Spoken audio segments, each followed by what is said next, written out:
There's a saying that goes, "He who has the gold makes all the rules."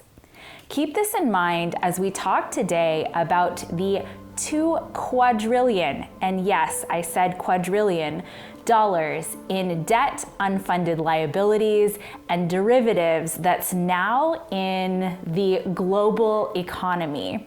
And the problems that come from this that aren't just faced by governments, but are faced by everyday people. My name is Elizabeth Ann Stewart. My name is Dr. David Walaloo. And you are watching Geopolitics in Conflict. A giant tsunami of debt. The world over, borrowing has gone out of control. We're staring at a giant pile of debt. People are suffering really badly, and yet we have done nothing to prevent this. The International Monetary Fund says 60% of low-income countries are at high risk of debt distress or in debt distress already. Rising food and fuel prices are straining the budgets of ordinary families to a breaking point. But here's what happened in the mini-budget. The government basically added a lot. Those tax increases, you can see that's going up. And that's the thing that markets are concerned about. Certainly the IFS is concerned about it as well. And the big question is, how do you bring that down? So, David. Yeah. What are we looking at here with 2 quadrillion? And so let's dive into this number for a second. So first of all, quadrillion is a real number. And quadrillion is 1,000, what is it? 1,000 trillion. Wow. So a quadrillion is 1,000 trillion. And so this is a global number, and you could be saying, well, that's a lot. How is that possible? But we're looking at this number from when the gold standard was taken out in the US dollar in 1971. From that point to today, we're looking at the amount of money that's been printed, but also the amount of money that is in, this is not just the United States, this is globally. We're looking at the money that has been printed, but not only that, the money that is in unfunded liabilities, which in the United States is actually substantially higher than the debt itself. So unfunded liabilities are things, for example, like Social Security that has no real money to back it up, right? So it's a liability. It's been promised to people, and there is no money to pay for that promise. So that's an unfunded liability, and countries across the world have it. We just saw what happened with the Bank of England and the pensions. So these are massive unfunded liabilities, and also something called derivatives. Now, derivatives are a really important part of the banking system because it's how banks initially, it was created to sort of hedge bets and make sure that banks were successful and made profits. The problem is that it's gotten way out of hand, and people don't really know how to sort of rein in the derivative problem that we have right now. Yeah. Well, Canada has the same problem now. Yes. Canada's pension, I think the next 15 years, they're going to run out of the money for the retirements and all that. This is why Canada is wanting the immigration. Because they're running out of, but Canada spends a lot of money on foreign aid instead of, it's no different than what we do, except for us, it's slightly different with the military industrial complex, with certain programs that have nothing to do with the welfare of the American people. And that's usually generates more debts because we borrow money. Absolutely. It's like what happened, I'm something familiar with a little bit with the invasion of Iraq. We borrowed money to fund that particular war. Yep. Or conflict. No. That's a huge point because, you know, we look at the tax base, right? Or we look at GDP and we say, okay, well, so this isn't enough to cover the debts. So where does that money come from, right? So that means the accrual of more debt. Now, here's the issue because, you know, there's all this talk about the global different currencies and which currency is stronger and which currency is weaker. And there's a lot of talk about the US dollar, for example. But the US dollar right now is very strong because it is the best of a whole bunch of bad options. But if we look at what this does to governments, and that's something that I would like to talk to you about also, is what does this do to governments and the stability of governments? Because as the economy is unstable, we're also watching very unstable political times. So for example, let's take the UK and what just happened in the UK. How many PMs has the UK had since 2016? About 4. Well, just the last few months. Just the last few months. They had about 4, which is bad. That's usually an indication of instability. It's a huge indication of instability. In the sense of that the policies emanating from the central government are poorly structured. Absolutely. So, and the economic policies tends to always be at the forefront. And also because of the issue of energy, what UK, the case of the UK was why it is bad. Is because the central bank went ahead and increased interest rate. Absolutely. Which is no different, by the way, our Federal Reserve is doing today. By the time you see this video, it will be like 2 or 3 days. They already met, but there is an indication that they're going to increase interest rate by 3/4 points. So we're already having the inflation that is bad here in the US. Then now you increase the interest rate. So this is why England is going through the economic hardship. Absolutely. And so England, so since 2016, David Cameron resigned in 2016 because of the mishandling of Brexit. Then Theresa May went in 2019 because she couldn't get very much done. And then Boris Johnson, Bojo was just ousted. The clown, Yep, after Partygate. And Liz Truss was only in power for 44 days. 6 weeks. And so during her 44 days, she managed to crash the pounds and the UK version of bonds called gilts. Gilts, yes, on the international market. And that's why the Bank of England had to step in. Now we have Rishi Sunak. We'll see how he does. He's been in for what, two weeks? No, maybe a little less than that, about a week. A week and a half or so. But his problem is that he comes from very affluent. He's well-to-do. His net worth, based on what I checked, was about $827 million. That's not the problem. The problem is he helped his wife evade taxes for the last 7 years, worth about $24 million. Yeah. So the question becomes for the Brits, not for us. The Brits will have to decide. But at the same time, the Brits didn't vote for the guy. Right. It was the Conservative Party. The British citizens had no say into whatsoever. So it becomes the question of where is democracy into all this? What is it, 3 PMs in the last year? 4. 4. Boris, Liz Truss, they ended up with some and the Queen passed away. So they have a lack of leadership right now that's a really, really big problem. And if we look at the United States, we're not in a terribly different situation. We have midterms coming up, and there's some speculation that Biden will not make it to the end of his term. He is older. He's an older guy, and he is encountering some problems. Well, it's just because the policies he's embarking on, it's like, for example, he decided now to tax the profits of companies. Right. You can't be shifting the blame to companies when you created the problem to begin with. Absolutely. This is where it's known in our culture, mainly in the West, that we tend to shift the blame to others. We don't want to look inward. Well, we created the issues of what's going on with the energy crisis in Europe. Why? Because of what we did in Ukraine to begin with. Let's just say it straightforward. So we can't be shifting the blame and saying, the president, I'm gonna tax the profits of companies.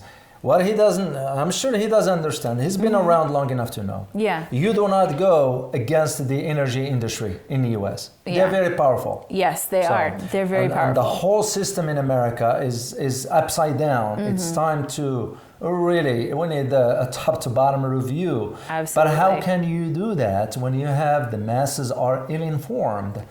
They have no clue what's going on. Yeah.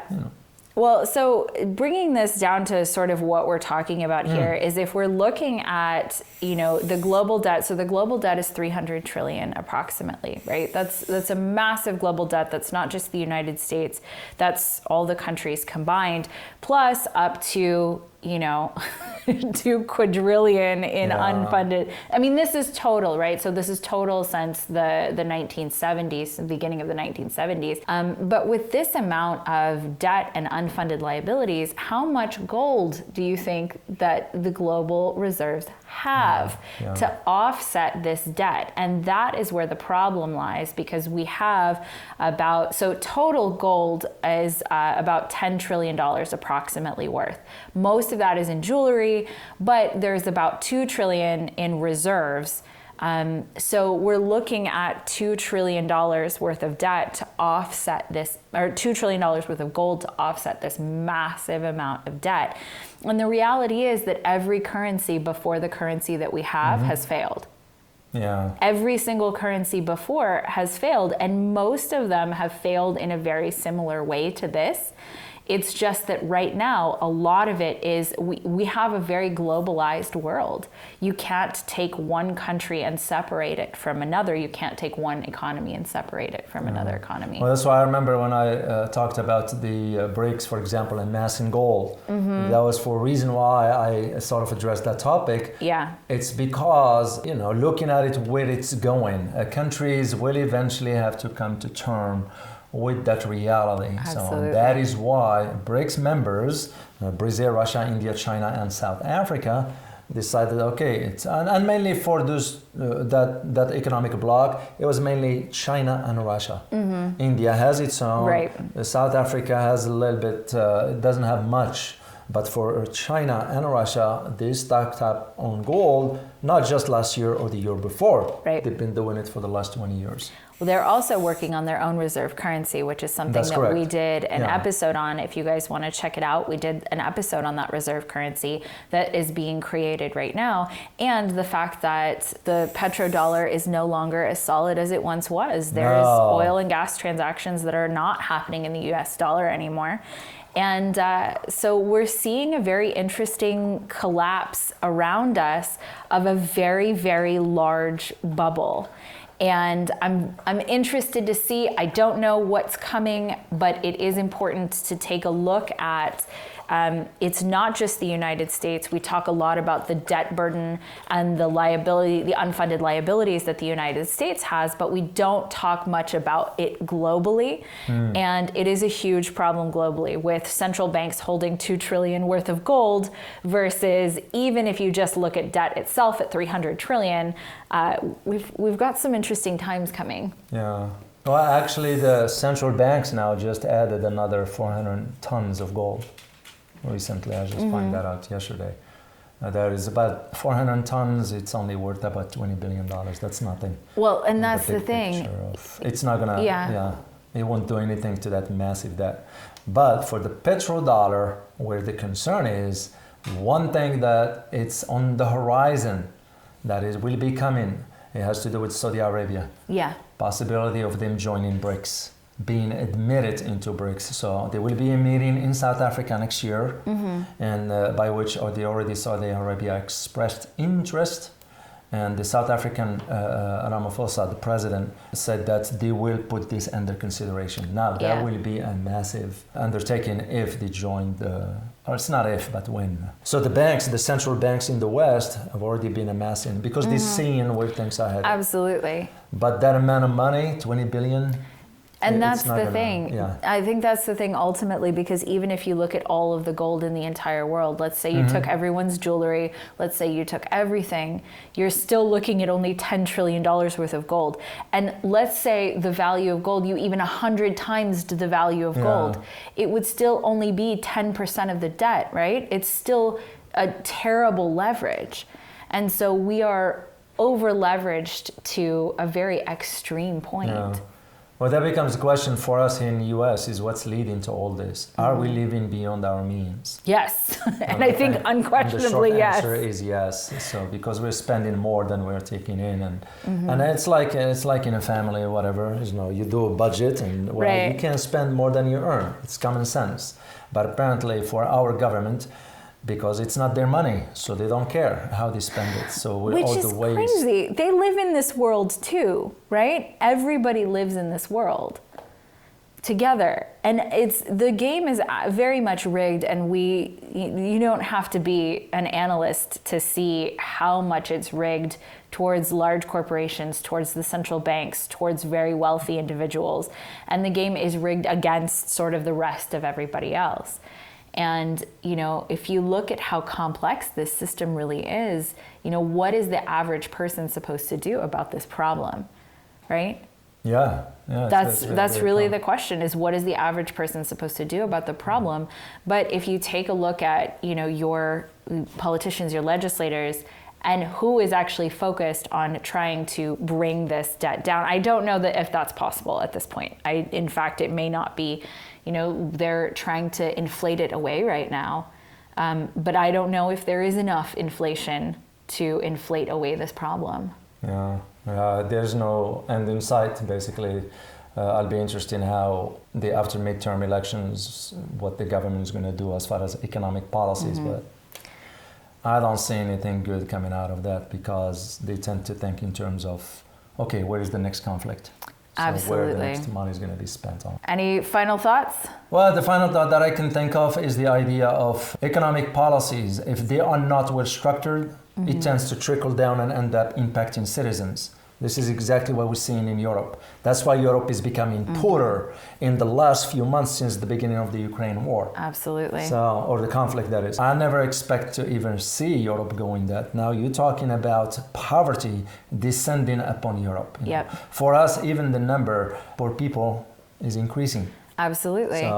So what you talked about as far as the debt, it has to be sort of dealt with and managed, but how can you do that when you have politicians that they don't consider the welfare of the citizens? They're thinking about their political career and so forth. So that's very, very sad to see the amount of debt that is now going on around the world. I remember when Jerome Powell said for a very long time that inflation was transitory, right? And everybody was like, all the intelligent economists were asking themselves how it was possible that he kept saying inflation was transitory, when it very much is not. And now we're looking at the repercussions of that. And there are some very intelligent economists. We are not economists. We are telling you what the best of our knowledge and ability. Yeah. But there are some very intelligent economists that are predicting a lot of what is coming next.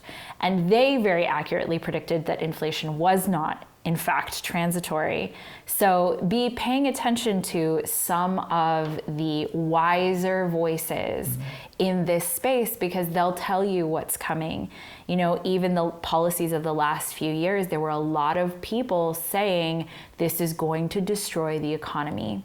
And people were saying, no, it's okay. We can print forever. Quantitative easing, it's just fine. Inflation's transitory. It's not a big deal.